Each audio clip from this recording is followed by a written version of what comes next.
Video भले सबसे पहले अहाँ तक पहुँचे। अहाँ सब ए चैनल के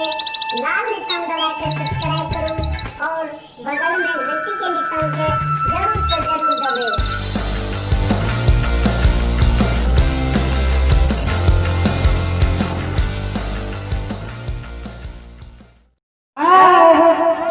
अवला देख लेके जे ठीक है हमरे स्वामी भी हुआ अवला घुर के अपना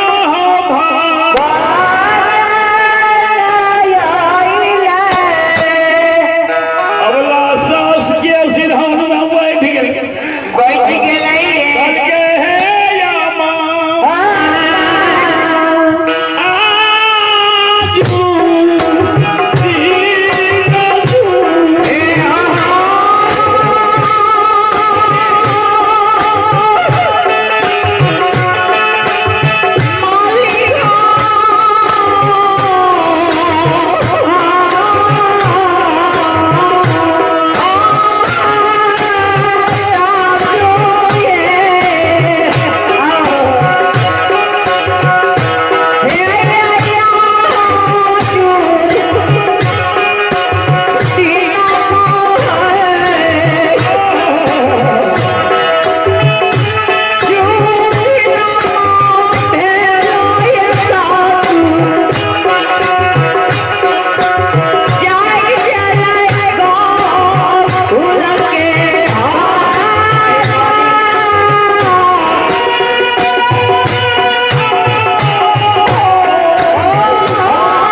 पजियार के चिड़िया सास के सिरहन में बैठ के जगह कल के ये सासू अते नींदा के सुतल छौ हमरा गहना करा के भवन में लावल छोड़ के स्वामी बिहुआ के दिली चल के लिए 12 बरस के लिए वन में रहले स्वामी बिहुआ आया है स्वामी भी हुआ अशोका गाछ लग बैठ के धुनी रमायने चलियो चलियो देखबे के अहाँ के बेटा छी हमर स्वामी भी हम पलंग पर सकल के भागे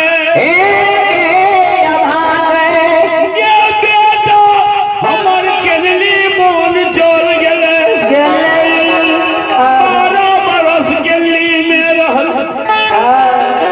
कहियो नहीं भूल गए अपना के बेटा हमारी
मैं तो बुखा गल जोगी के देख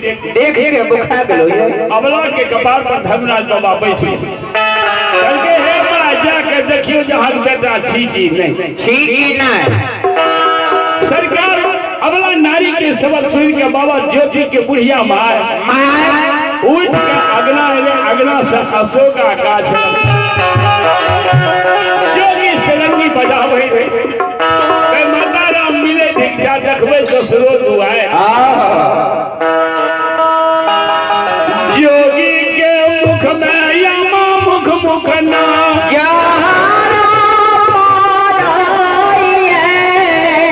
अब सुना हो भैया सुनी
आमा बुढ़िया बाबा ज्योति के मुंह के सकल सूरज देखाइए सरकार मन में यामा हो